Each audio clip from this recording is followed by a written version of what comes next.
In today's video, we're going to talk to you about how you can create a desirable property either for HMO tenants or SA guests. So without any further ado, let's jump inside and see how the property looks like. Well, first of all, it's actually located just opposite the Tottenham Stadium, which is one of the attractions that makes this property unique in terms of using it as a serviced accommodation property.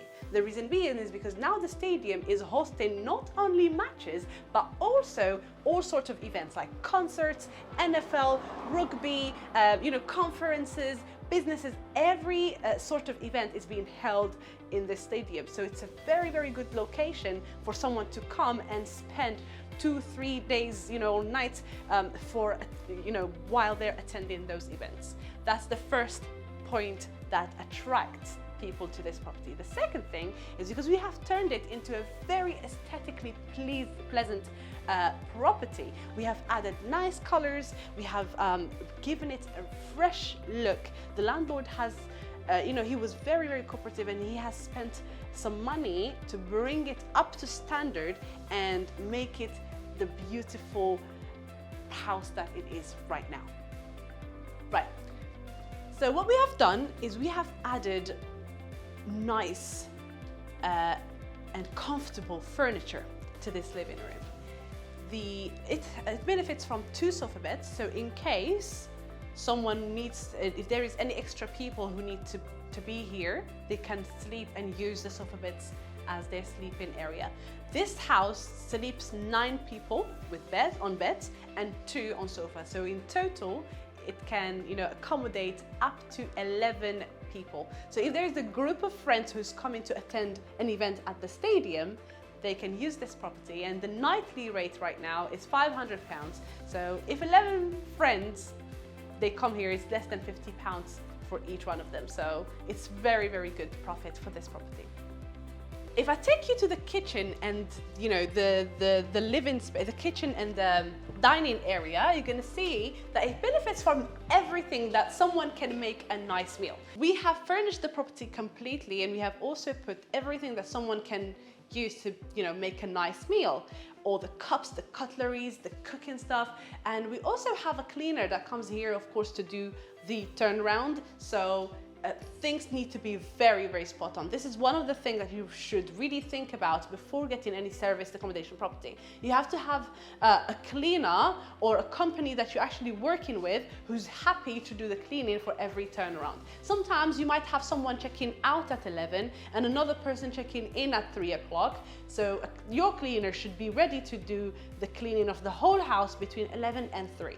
And if it sleeps 11 people, make sure you're ready for having all the linen and towels and everything washed and ironed. So now, because we are approaching a quiet season, the summer was very, very busy for us.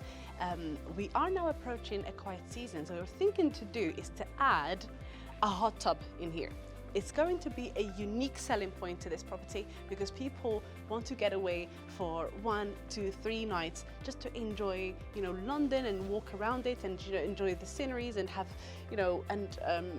London is a touristy place, but also having a hot tub is a unique selling point. Sometimes people come just for the hot tub. Right, one thing I've seen some people do wrong is, not being able to maximize the profit on their SA property. You might be asking, how so? Having the wrong beds in place might attract less people. However, having the right configuration of beds will actually give you the maximum profit you are looking for. So sometimes people just put a double bed in. Yes, it's good to put a double bed in, but it will be even better to have a zip and link bed.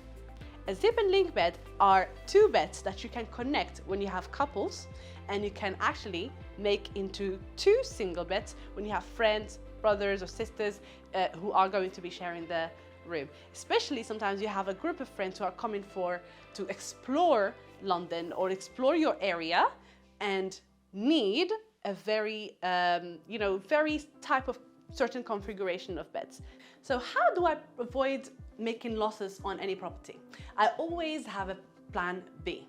A plan B could be anything from turning a property into another strategy. For this case, for example, this property is a 5-bedroom house. So what I would do here, instead of having a serviced accommodation, if it doesn't work, I will turn it into a HMO. Again, a HMO is a house of multiple occupancy, and in each room you will have one household. So you will have a single person, that's how I prefer it, and they will be sharing the house instead of having a single family living in the whole house. So each room will be rented individually on a long-term basis, but the HMO needs to be licensed. So the property needs to be licensed by the authorities. The council will grant you a license if it meets certain requirements. So the first thing we're looking at is the doors. The doors should be fire doors. Fire doors is the type of the door, and also self-closing. So if I release the door right here, it will self-close by itself. So this is the first thing. Also, you might be asking, where is the brush? It's actually here on this side, okay? The house has also have to benefit from the fire alarms. Every single room should have a working fire alarm. Usually the fire alarms are wired, and by law now the fire alarms have to be certified, and the certificate has to be renewed every single year, right? And the last thing now we're looking for as well is having an extinguisher and a fire blanket in the property. This is very, very important, because in cases there's any emergency or any fire, someone can just make use of those extinguisher and fire blanket. Well, guys, before you apply for a HMO license, I would check what are the requirements. It also varies from council to council. Here, I've only shared with you the most common ones. So it's also very good for you to go on the website of your local council, or if it's not available, you should be able to contact them, write an email for them, and they will send you a list of all the requirements that they use or they require in that borough, because it might vary from a council to another. I hope you liked the content of this video. If you have any questions, just write them down in the comment section down below, and make sure you give us a like and a subscribe so that you can receive all our, the notification to all our videos, and I'll see you guys in the next video.